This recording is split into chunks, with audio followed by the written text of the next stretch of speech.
कभी ऐसा हुआ है कि किसी रेस्टोरेंट में गए, मेन्यू देखा जिसमें मतलब 200 डिशेस थीं और 10 मिनट तक उसे घूरने के बाद आखिर में वही दाल मखनी ऑर्डर कर दी जो हमेशा करते हैं। वो जो 10 मिनट की उलझन थी ना, जब दिमाग पूरी तरह जैम हो जाता है, बस आज हम उसी चक्कर पे बात करने वाले हैं। इसे फैंसी भाषा में एनालिसिस पैरालिसिस कहते हैं, यानी सोचते सोचते लकवा मार जाना। और ये सिर्फ रेस्टोरेंट के मेन्यू तक ही नहीं है। करियर का फैसला हो, कोई बड़ा प्रोजेक्ट शुरू करना हो, या बस ये तय करना हो कि नेटफ्लिक्स पर क्या देखें, ये दुविधा हर जगह है। आज इसे समझने के लिए हमारे पास कुछ बहुत दिलचस्प स्रोत हैं। विकिपीडिया से लेकर मनोविज्ञान की एक गाइड तक, अमेज़न के काम करने के तरीकों पर एक लेख, और नेटफ्लिक्स की शुरुआत की एक कमाल की कहानी भी है। हमारा मकसद आज सिर्फ इस प्रॉब्लम का नाम जानना नहीं है, बल्कि इसकी तह तक जाना है।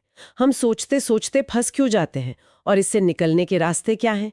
क्या हमें हर हाल में तुरंत एक्शन लेना चाहिए या कभी-कभी सबसे अच्छा फैसला कुछ न करना होता है? बिल्कुल। और इसमें हम ये भी समझेंगे कि हमारे दिमाग के अंदर चल क्या रहा होता है।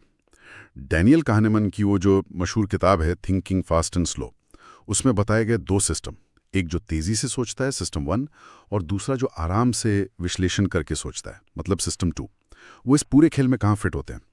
तो हम समस्या, उसकी साइकोलॉजी और उसके प्रैक्टिकल समाधान तीनों पर गौर करेंगे। ये लोमड़ी वाली कहानी तो बिल्कुल जानी पहचानी लग रही है। दिमाग में 100 प्लान चलते रहते हैं और हम वहीं के वहीं खड़े रह जाते हैं। मनोवैज्ञानिक तौर पर हमारे दिमाग में ऐसा क्या होता है जो हमें इस तरह फंसा देता है? ये बहुत अच्छा सवाल है, क्योंकि ये सिर्फ ज़्यादा सोचने से कहीं गहरी बात है। बेयर या सीबीटी सेंटर के एक स्रोत के मुताबिक ये रूमिनेशन नाम की एक मानसिक आदत से जुड़ा है। रूमिनेशन का मतलब है किसी बीती हुई घटना या समस्या के बारे में बार बार बिना किसी नतीजे के सोचते रहना। ये दिमाग में एक ही गाने के अटक जाने जैसा है ना? अच्छा, तो ये चिंता यानी एंजाइटी से अलग है। मुझे तो लगा था दोनों एक ही चीज है। उनमें एक बहुत बारीक लेकिन ज़रूरी फ़र्क है। रूमिनेशन आमतौर पर अतीत पर केंद्रित होता है, जैसे मुझे वैसा नहीं कहना चाहिए था या मुझसे वो गलती क्यों हुई, जबकि चिंता भविष्य को लेकर होती है, अगर ऐसा हो गया तो क्या होगा। एनालिसिस पैरालिसिस में अक्सर ये दोनों मिल जाते हैं। हम अतीत के अनुभवों का विश्लेषण करते हुए भविष्य के हर बुरे अंजाम की कल्पना करने लगते हैं, और नतीजा कोई एक्शन नहीं। मतलब दिमाग हमें ये यकीन दिलाता है कि हम बहुत जरूरी काम कर रहे हैं, समस्या का हल निकाल रहे हैं, पर असल में हम सिर्फ एक ही गोल चक्कर में घूम रहे होते हैं। बिल्कुल, यही फर्क kahneman के सिस्टम 1 और सिस्टम 2 की भूमिका आती है। हमारा सिस्टम 2, जो धीमा और तार्किक है, वो एक परफेक्ट जवाब खोजना चाहता है, एक ऐसा रास्ता जिसमें कोई खतरा ना हो। लेकिन असल दुनिया में ऐसा कोई रास्ता होता नहीं है। तो सिस्टम 2 जानकारी इकट्ठा करता रहता है, विश्लेषण करता रहता है, और एक ऐसे लूप में फंस जाता है जहां कोई भी विकल्प पूरी तरह सही नहीं लगता, और वो लकवाग्रस्त हो जाता है। तो अगर हमारा दिमाग ही हमें इस जाल में फंसा रहा है, तो इसका तोड़ क्या है? मैंने अमेज़न के काम करने के तरीकों के बारे में पढ़ा था। वो लोग बायस फॉर एक्शन नाम की किसी चीज पर बहुत जोर देते हैं। ये क्या है? बायस फॉर एक्शन अमेज़न के 16 लीडरशिप सिद्धांतों में से एक है। जेनिफर स्कूपी के लेख के अनुसार इसका सीधा सा मतलब है कि व्यापार की दुनिया में रफ्तार बहुत जरूरी है। कई बार फैसले पूरी जानकारी के बिना ही लेने पड़ते हैं। अमेज़न कहता है कि 70% जानकारी के साथ लिया गया फैसला 100% जानकारी का इंतजार करने से बेहतर है, क्योंकि तब तक मौका हाथ से निकल चुका होता है। यह सिद्धांत कहता है कि कैलकुलेटेड रिस्क लो, एक्शन लो, और अगर गलत साबित हुए तो जल्दी से रास्ता बदलो। ये सुनने में तो बहुत अच्छा लगता है, लेकिन क्या जल्दी एक्शन लो का मतलब जल्दबाजी में गड़बड़ करो भी हो सकता है? हमेशा एक्शन लेना ही सही रास्ता कैसे हो सकता है? कहीं ऐसा तो नहीं कि हम और बड़ी मुसीबत में फंस जाएं? ये बहुत जरूरी सवाल है, और इसका जवाब हमें नेटफ्लिक्स की कहानी से मिलता है। ये कहानी दिखाती है कि बायस फॉर एक्शन का मतलब आंख बंद करके कूदना नहीं है, बल्कि स्मार्ट तरीके से छोटा कदम उठाना है। हाँ, मैंने रेडिट पर यह कहानी पढ़ी थी। जब मार्क रैंडोल्फ और रीड हेस्टिंग्स को डीवीडी डाक से भेजने का आइडिया आया, तो उन्होंने महीनों लगाकर कोई लंबा चौड़ा बिजनेस प्लान नहीं बनाया। बिल्कुल नहीं। उनका सबसे बड़ा डर और सबसे बुनियादी सवाल एक ही था, क्या एक डीवीडी डाक से भेजने पर बिना टूटे अपनी मंजिल तक पहुंच सकती है? अगर इसका जवाब नहीं होता तो पूरा आइडिया ही मतलब बकवास था। तो रैंडोल्फ ने क्या किया, वो पास की एक दुकान पर गए, एक म्यूजिक सीडी खरीदी, उसे एक लिफाफे में डाला और अपने ही घर के पते पर पोस्ट कर दिया। और अगले दिन जब वो सीडी सही सलामत पहुंच गए, तो उन्हें अपने आइडिया के सबसे बड़े खतरे का जवाब मिल गया था। 24 घंटे और कुछ डॉलर के खर्च में। यही है बायस फॉर एक्शन का असली मतलब। उन्होंने पूरे बिजनेस का प्रोटोटाइप बनाने के बजाय सिर्फ सबसे जरूरी सवाल का जवाब ढूंढा। आज की टेक की दुनिया में इसी सोच को मिनिमल वायबल प्रोडक्ट या MVP कहते हैं। या फेल फास्ट फेल चीप, हाँ, जल्दी असफल हो और सस्ते में हो। ये परफेक्शनिज्म का सटीक इलाज है। पहला कदम उठाओ, देखो कि वो काम करता है या नहीं, और फिर अगला फैसला लो। ये बात पीटर हॉलिंस की किताब थिंक लेस डू मोर से भी जुड़ती है। हम अक्सर सोचते हैं कि पहले मोटिवेशन आएगी, फिर हम काम करेंगे, लेकिन वो कहते हैं कि ये उल्टा काम करता है। आप एक छोटा सा एक्शन लेते हैं, उससे आपको थोड़ी सफलता मिलती है, और वो सफलता आपको और एक्शन लेने के लिए मोटिवेट करती है। सही कहा, एक्शन से मोटिवेशन आती है, मोटिवेशन से एक्शन नहीं। सही बात है। लेकिन आपके पहले वाले सवाल पे वापस आते हैं, क्या हमेशा एक्शन लेना ही सही है? Amazon खुद कहता है कि ये तरीका टू वे डोर फैसलों के लिए है, यानी ऐसे फैसले जिनसे आप आसानी से पलट सकते हैं। CD पोस्ट करना एक टू वे डोर फैसला था। अगर वो टूट जाती तो आइडिया खत्म, ज्यादा नुकसान नहीं। लेकिन कुछ फैसले वन वे डोर होते हैं, जैसे शादी करना या कंपनी बेच देना। एक बार कर लिया तो वापसी बहुत मुश्किल है। तो वन वे डोर फैसलों के लिए क्या करें? जहां बायस फॉर एक्शन खतरनाक हो सकता है, क्या वहां के लिए भी कोई दर्शन है? हाँ, और वो हमें एक बिल्कुल अलग दिशा में ले जाता है, एक प्राचीन चीनी दर्शन की ओर, जिसे वू वेई कहते हैं। विकिपीडिया के स्रोत के मुताबिक इसका शाब्दिक अनुवाद है बिना प्रयास के या अकर्म। बिना प्रयास के। ये तो बायस फॉर एक्शन के एकदम उल्टा लग रहा है। एक कह रहा है कुछ करो, जल्दी करो, और दूसरा कह रहा है कुछ मत करो। ये तो और ज्यादा कंफ्यूज करने वाली बात हो गई। ऊपरी तौर पर ऐसा ही लगता है, लेकिन वू वेई का मतलब आलस या कुछ ना करना नहीं है। दार्शनिक एलन वॉट्स ने इसका बहुत खूबसूरती से वर्णन किया है। ये अपने रास्ते से हटने की कला है, जबरदस्ती करने के बजाय चीजों को स्वाभाविक रूप से होने देना। इसका सबसे अच्छा उदाहरण एक नदी है। नदी को कोई धक्का नहीं देता, वो बस गुरुत्वाकर्षण के बहाव के साथ बहती है, अपने रास्ते की चट्टानों से टकराने के बजाय उनके किनारे से निकल जाती है। तो इसका मतलब है सही मौके का इंतजार करना, जबरदस्ती किसी चीज को अंजाम देने की कोशिश ना करना। बिल्कुल। वू वेई उस महारत की स्थिति है जहां आपके काम इतने सहज हो जाते हैं कि आपको सचेत होकर कोशिश नहीं करनी पड़ती। एक बेहतरीन संगीतकार जब कोई धुन बजाता है तो वो हर एक सुर के बारे में सोच नहीं रहा होता, उसकी उंगलियां अपने आप बहती हैं। यही वू वेई है। बड़े और जटिल फैसलों में यह दर्शन कहता है कि हर चीज को कंट्रोल करने की कोशिश छोड़ दो, स्थिति को समझो, और जब बहाव सही दिशा में हो तब उसके साथ हो लो। ये जल्दबाजी के खिलाफ एक संतुलन है।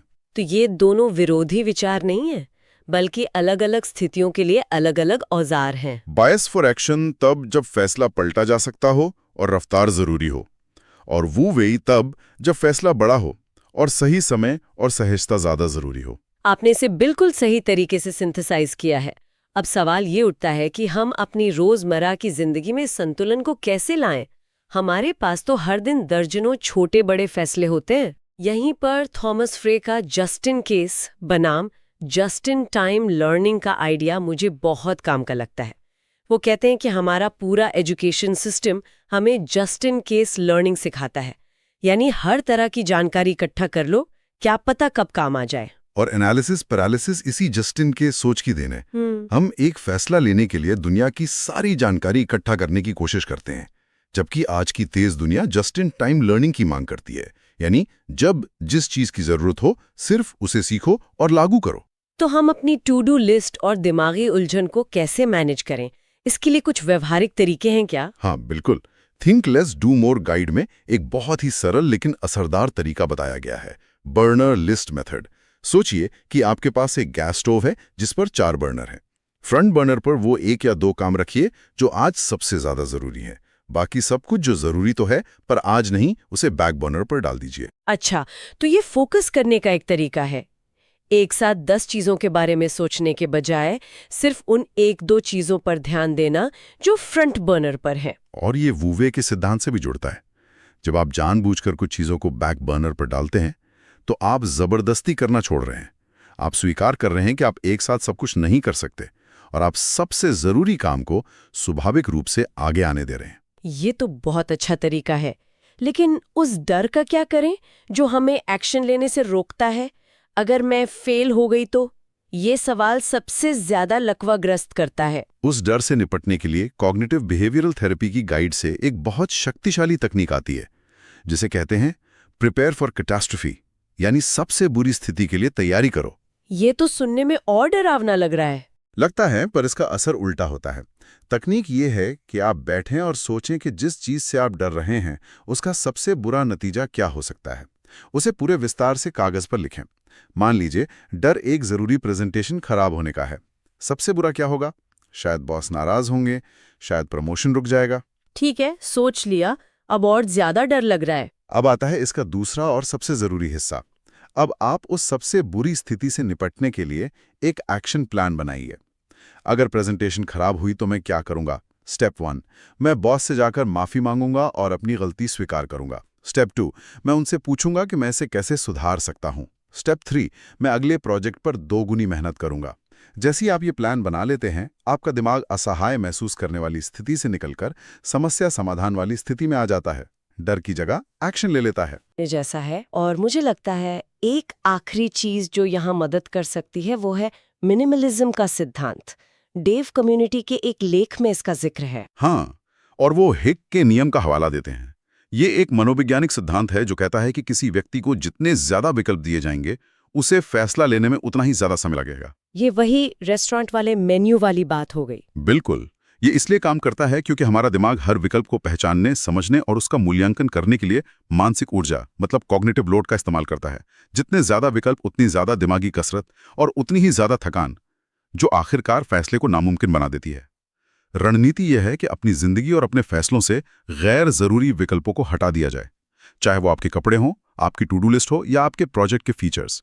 सादगी रफ्तार लाती है। तो आज की इस पूरी बातचीत से जो एक बड़ी तस्वीर उभर रही है वो ये है कि एनालिसिस पैरालिसिस का इलाज सोचना बंद करना नहीं है, बल्कि बेहतर तरीके से सोचना है। हाँ, ये जानना कि कब दिमाग के सिस्टम 2 को विश्लेषण के लिए इस्तेमाल करना है और कब उसे कहना है बस अब एक्शन का समय है। ये समझना कि फैसला 2 वे डोर है या 1 वे डोर। और ये याद रखना कि परफेक्शन एक मिथक है, प्रगति ही असलियत है। नेटफ्लिक्स की कहानी हमें सिखाती है कि एक छोटा सस्ता प्रयोग हफ्तों की मीटिंग से ज्यादा कीमती हो सकता है। और वू वे का दर्शन हमें याद दिलाता है कि कभी-कभी सबसे बड़ा एक्शन जबरदस्ती करने के बजाय बहाव के साथ चलना होता है। ये सब आखिरकार अपने दिमाग को समझने और उसे अपने हक में इस्तेमाल करना 2 वे डोर है या 1 वे डोर। और ये याद रखना कि परफेक्शन एक मिथक है, प्रगति ही असलियत है। नेटफ्लिक्स की कहानी हमें सिखाती है कि एक छोटा सस्ता प्रयोग हफ्तों की मीटिंग से ज्यादा कीमती हो सकता है। और वू वे का दर्शन हमें याद दिलाता है कि कभी-कभी सबसे बड़ा एक्शन जबरदस्ती करने के बजाय बहाव के साथ चलना होता है। ये सब आखिरकार अपने दिमाग को समझने और उसे अपने हक में इस्तेमाल करने की कला है, चाहे वो बर्नर लिस्ट बनाकर फोकस करना हो या सबसे बुरे डर का सामना करने के लिए प्लान बनाकर उसे काबू में करना हो। और जाते जाते एक सवाल छोड़ जाते हैं जिस पर गौर किया जा सकता है। हम सब जानते हैं कि जब कोई ऐप या वेबसाइट बहुत ज़्यादा उलझी हुई होती है तो डेवलपर उसे सरल बनाते हैं, गैर ज़रूरी बटन और विकल्प हटा देते हैं ताकि यूज़र का अनुभव बेहतर हो। तो सवाल ये है, अगर एक प्रोडक्ट को बेहतर बनाने के लिए उसमें से चीज़ें घटाई जाती हैं, तो हम अपनी ज़िंदगी और फैसले लेने की प्रक्रिया से कौन से गैर ज़रूरी विचार, चिंताएं और विकल्प हटा सकते हैं ताकि हमारी अपनी ग्रोथ हो सके।